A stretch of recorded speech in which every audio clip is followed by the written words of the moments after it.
നമസ്കാരം. കേരളത്തിലെ യുവ കോൺഗ്രസ് നേതാക്കൾക്ക് എന്താണ് സംഭവിച്ചുകൊണ്ടിരിക്കുന്നത്? ഇന്ത്യ മുന്നണിയെ അടിക്കാനുള്ള വടിയൊരുക്കി കൊടുക്കുന്ന പണിയാണോ ഇവർ ചെയ്യുന്നത്? വി ടി ബൽറാമിന്റെ കൊതി മാറുന്നില്ല. വീണ്ടും വി ടി ബൽറാം BJPക്ക് ഇന്ത്യ മുന്നണിയെ അടിക്കാനുള്ള വടി ഒരുക്കി കൊടുത്തിരിക്കുകയാണ്. വാർത്തയിലേക്ക് വരും മുമ്പ് ചാനൽ ഒന്ന് സബ്സ്ക്രൈബ് ചെയ്തിട്ടുള്ളൂ. കഴിഞ്ഞ ദിവസമാണ് കേരളത്തിന്റെ മുഖ്യമന്ത്രി പിണറായി വിജയൻ മതനിരപേക്ഷതയുടെയും ഫെഡറലിസത്തിന്റെയും ഭാവിയെ കുറിച്ച് CPIയുടെ ഒരു സെമിനാർ ഉദ്ഘാടനം ചെയ്ത് സംസാരിക്കുന്ന സാഹചര്യം ഉണ്ടായത്. അദ്ദേഹം നടത്തിയിട്ടുള്ള പ്രസംഗത്തെ BJPക്ക് ഇന്ത്യ മുന്നണിയെ അടിക്കാനുള്ള വടിയാക്കി മാറ്റി ഫേസ്ബുക്കിൽ ഒരു പോസ്റ്റ് ഇട്ടിരിക്കുകയാണ് വി ടി ബൽറാം.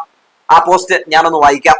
മുഖ്യമന്ത്രി പറഞ്ഞിട്ടുള്ള നടത്തിയിട്ടുള്ള പ്രസംഗത്തിന്റെ ഒരു സ്ക്രീൻഷോട്ട് ആദ്യം തന്നെ വി ടി ബൽറാം ഇതിൽ പങ്കുവച്ചിട്ടുണ്ട്. ആ സ്ക്രീൻഷോട്ടിൽ കാണാം, തെരഞ്ഞെടുപ്പ് കമ്മീഷന് വിമർശനം, തെരഞ്ഞെടുപ്പ് അട്ടിമറിക്കാൻ മുൻകൈയെടുക്കുന്നു. ജമാഅത്ത് ഇസ്ലാമി ചാനലായിട്ടുള്ള മീഡിയ വണ്ണിന്റെ ഒരു കട്ടിംഗ് ആണ് ഈ ഒരു വാർത്തയ്ക്കൊപ്പം ചേർത്തിട്ടുള്ളത്. ശേഷം മുകളിൽ കുറിച്ചിട്ടുള്ളത് എങ്ങനെയാണ്: ഈ വാർത്ത ഒരു ബിഗ് ബ്രേക്കിംഗ് ആവുന്നു എന്നത് തന്നെ എന്തൊരു ഗതികേടാണ്. 1.5 മാസത്തിന് ശേഷമാണ് ഇന്ത്യ മുന്നണിയുടെ മുഖ്യമന്ത്രിയായ ഒരാൾ ഈ വിഷയത്തിൽ മുക്കിയും മൂളിയിട്ടുമാണെങ്കിലും ഒരു പ്രതികരണം നടത്തുന്നത് എന്നത് തന്നെയാണ് അതിന്റെ കാരണം. പോലീസ് സ്റ്റേഷനുകളിലെ ക്രൂര മർദ്ദനത്തെക്കുറിച്ചുള്ള ആഭ്യന്തര വകുപ്പ് മന്ത്രിയുടെ പ്രതികരണം ഒക്ടോബറിലോ നവംബറിലോ ഉണ്ടായേക്കും, കാത്തിരിക്കാം എന്നാണ് പറയുന്നത്. തെരഞ്ഞെടുപ്പ് കമ്മീഷന് എതിരായിട്ടുള്ള ആ വിമർശനം ആദ്യമായിട്ടാണ് നടത്തുന്നത് എന്ന് വി ടി ബൽറാം പറഞ്ഞു എന്ന് പറഞ്ഞുകൊണ്ട് BJP ദേശീയ തലത്തിൽ ആയുധമാക്കി മാറ്റുകയാണ്. അതായത് ഇന്ത്യ മുന്നണിയിലുള്ള മുഖ്യമന്ത്രിമാർക്ക് പോലും നിലവിൽ ഈ വിഷയത്തെ ഉയർത്തിപ്പിടിക്കാൻ താല്പര്യമില്ല എന്നാണ് പറയുന്നത്.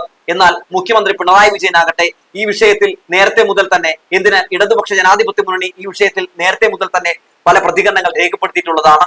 വോട്ട് ചോരി ഉയർത്തിക്കൊണ്ട് വലിയ രീതിയിലുള്ള പ്രതിരോധം തീർത്തുകൊണ്ട് കേന്ദ്ര സർക്കാരിനെതിരെ രാഹുൽ ഗാന്ധി നടത്തിക്കൊണ്ടിരിക്കുന്ന ആ ഒരു അതിശക്തമായിട്ടുള്ള പോരാട്ടത്തിന് ഇന്ത്യ മുന്നണിക്ക് വലിയ കരുത്ത് കേരളത്തിൽ നിന്ന് നൽകുന്നത് ഇടതുപക്ഷമാണെന്ന് ആർക്കാണ് അറിയാത്തത്?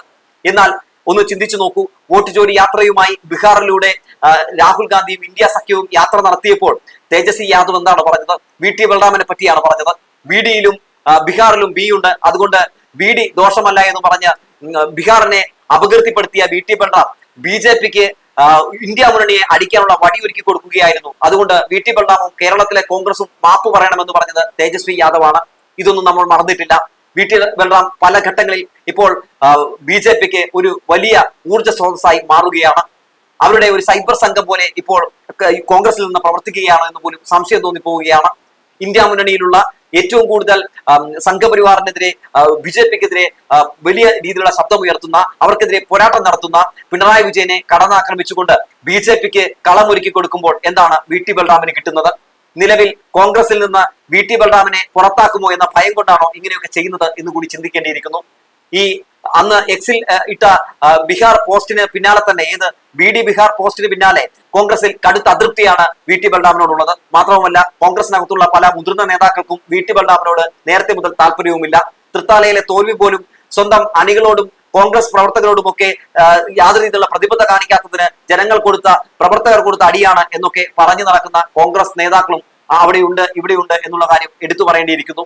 വി ടി ബൽറാമിന്റെ പോസ്റ്റ് വലിയ ചർച്ചയാകുമ്പോൾ ഈ വിഷയത്തിൽ മുഖ്യമന്ത്രി പിണറായി വിജയൻ ഉദ്ഘാടനം ചെയ്ത് നടത്തിയ പ്രസംഗം കാണാതെ പോയാൽ എങ്ങനെയാണ്? നമുക്ക് അതുകൂടി ഒന്ന് കാണാം. ഇനിയിപ്പോൾ ഇത് കണ്ടിട്ടും വി ടി ബൽറാം എന്തെങ്കിലും ഒരു പോസ്റ്റ് ഇട്ടാലും അതിശയിക്കാനില്ല. കാരണം വി ടി ബൽറാം അവരുടെ ഒരു ചട്ടകമായി മാറി എന്ന് പറയേണ്ടിയിരിക്കുന്നു.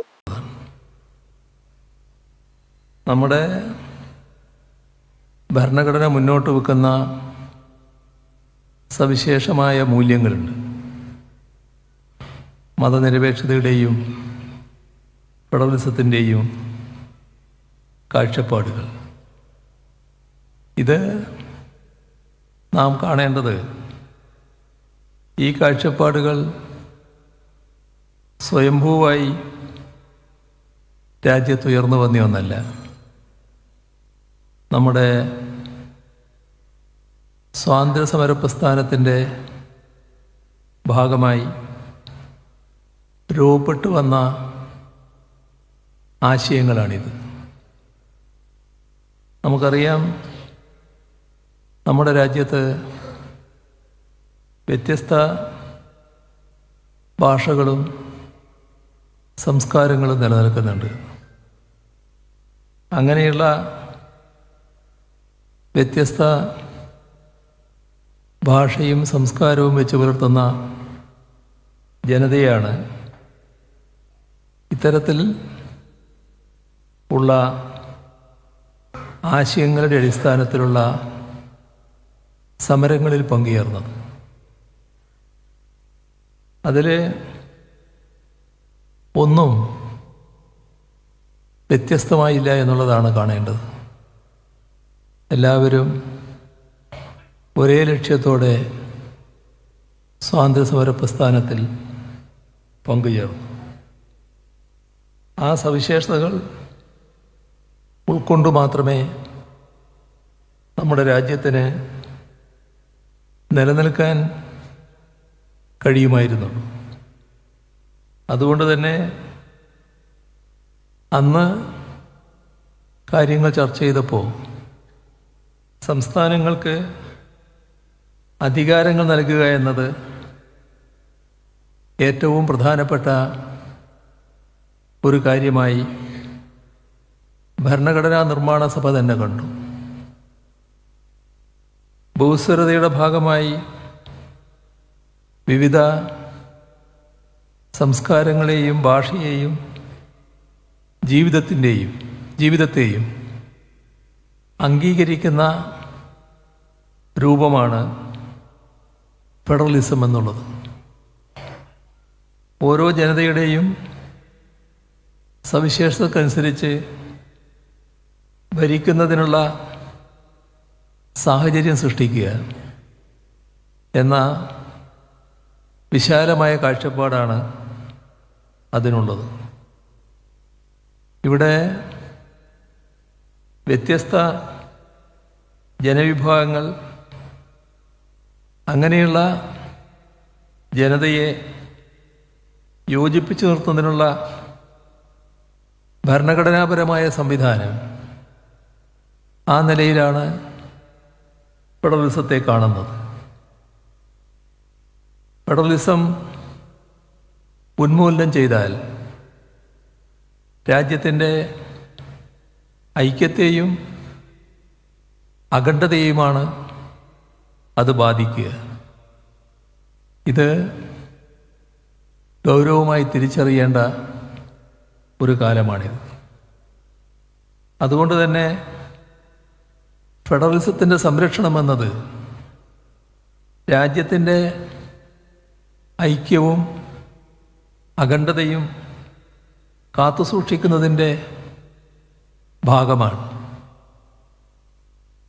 ഇവിടെ ചരിത്രം പരിശോധിച്ചാൽ ഫെഡറലിസത്തിന് വേണ്ടിയുള്ള പോരാട്ടത്തിൽ കമ്മ്യൂണിസ്റ്റ് പാർട്ടി പ്രധാന പങ്ക് വഹിച്ചിട്ടുണ്ട് എന്ന് കാണാൻ കഴിയും.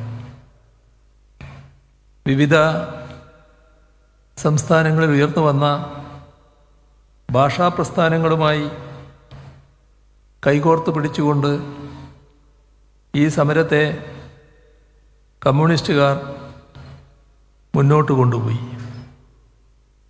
ഇതിൻ്റെ ഭാഗമായി ഓരോ സംസ്ഥാനത്തും അതിൻ്റേതായ സവിശേഷതകൾ മുന്നോട്ട് വെക്കുന്ന പുസ്തകങ്ങളും ആ ഘട്ടത്തിൽ പ്രസിദ്ധീകരിക്കപ്പെട്ടിരുന്നു. വിശാലാന്ധ്ര എന്ന പി സുന്ദരയ്യയുടെ പുസ്തകം, കേരളം മലയാളിയുടെ മാതൃഭൂമി എന്ന EMSൻ്റെ പുസ്തകം, ഇതെല്ലാം ഈ തരത്തിൽ രൂപപ്പെട്ടു വന്നതാണ്. ഇതിൻ്റെ ഭാഗമായി തന്നെയാണ്, തുടർച്ച എന്ന നിലയിലാണ് സ്വതന്ത്ര തിരുവിതാംകൂറിനെതിരെ കമ്മ്യൂണിസ്റ്റ് പാർട്ടി ഇവിടെ ആലപ്പുഴയിൽ നടത്തിയ പുന്നപ്ര വയലാർ സമരം.